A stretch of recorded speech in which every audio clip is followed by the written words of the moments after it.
All right, so let's jump right into it. So there's a lot of Leafs news and notes and interesting things on the news and podcast that I was reading today about the Leafs. So if you guys haven't watched the 32 Thoughts podcast with Elliot Friedman, it is wonderful. I'm sure you already do, whatever.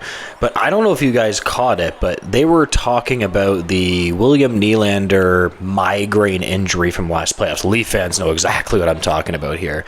And he was out like a couple games of the playoffs because of migraines. And anyways, there was a caller, or, how a podcast will answer fan questions, whatever. And there was a guy that was saying, well, is it just me, or is the NHL much more secretive with injuries?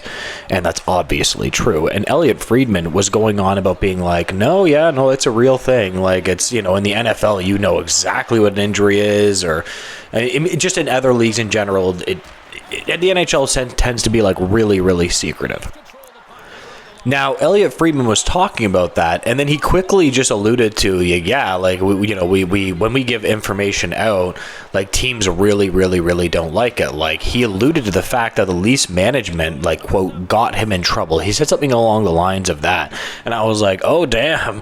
Like, the Leafs really, really, really did not want it to get out about Nylander's head injury. Now, you can give your opinion on this one way or the other, but I found that really, really interesting. Furthermore, if you watch the Face-Off series, some people are going to like it, some people aren't going to like it as much. It was okay. It wasn't bad.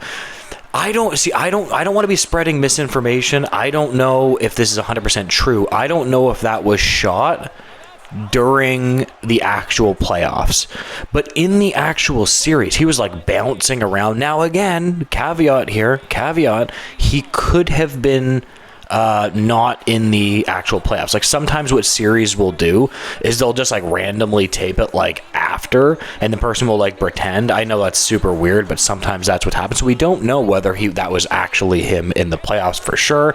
Just don't want to get all our information correct here. But like, wow, like if that was him, at that point, he didn't look that injured to me. This guy was like bouncing around the apartment and fist pumping and stuff. And I was like, dude, like,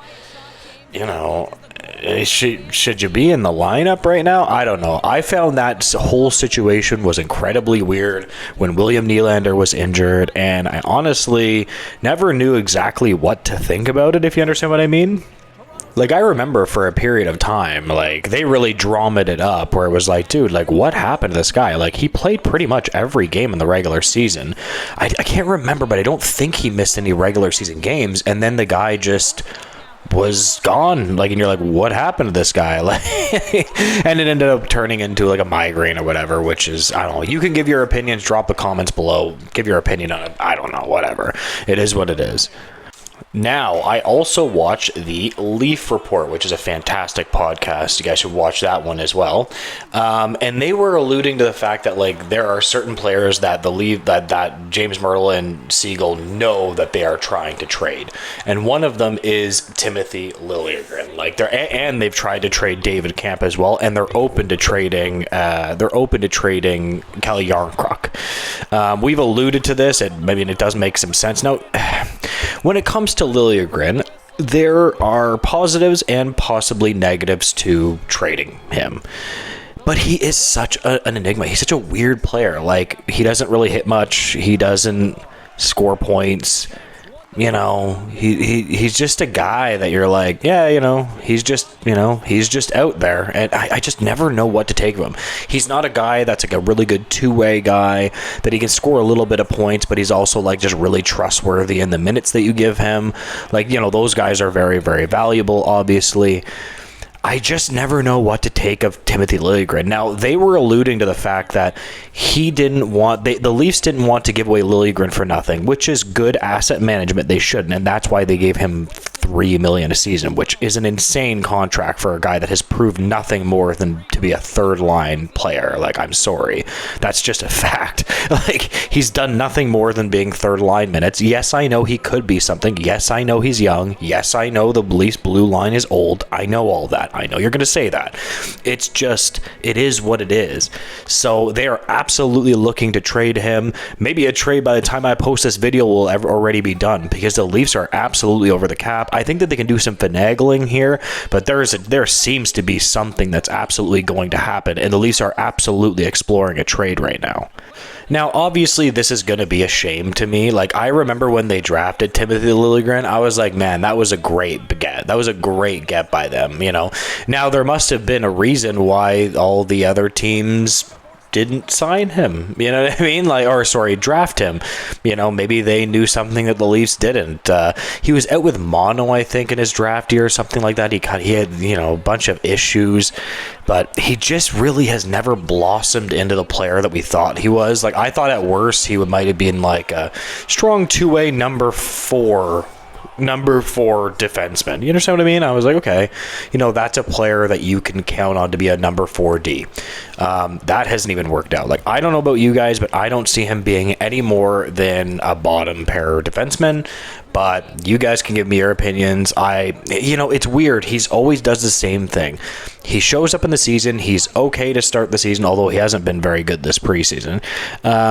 And then he just kind of fades. And, you know, he has a good start, and then he fades, and he fades, and he fades, and then he's out of the playoff lineup. And there's been rumors that he was pissed. Like, he is not happy that he was not in the playoff roster. But at the same time, or he's in and out of the playoff roster, let's put it that way. But at the same time, like, you know, you just got to play better, you know, and also the minutes that he was getting, too. But you just, you know, you got to play good. It's the NHL. You don't get anything. You just got to help the team win. So it is what it is. Now, also, the Maple Leafs did sign Max Pacioretty to like an $863 and change contract, 1,000 round league minimum ish. There's like a bunch of bonuses if he makes like 10 games and then 35 games. There's like bonuses.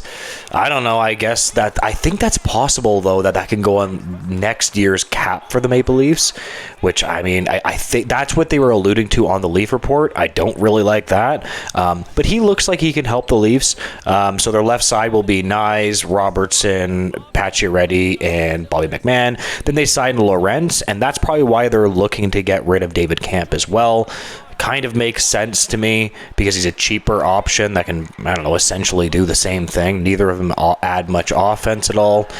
Yeah, so not bad. I've really liked it today for the Leafs. There are a couple of tidbits that I don't kind of, you know, you raise your eyebrows at that you don't love completely. But whatever. Anyways, I'm going to leave the video there. If you could like, comment, and subscribe, I would appreciate it. Tell me why I'm wrong. Tell me why I'm right. And have a great day, guys. Goodbye.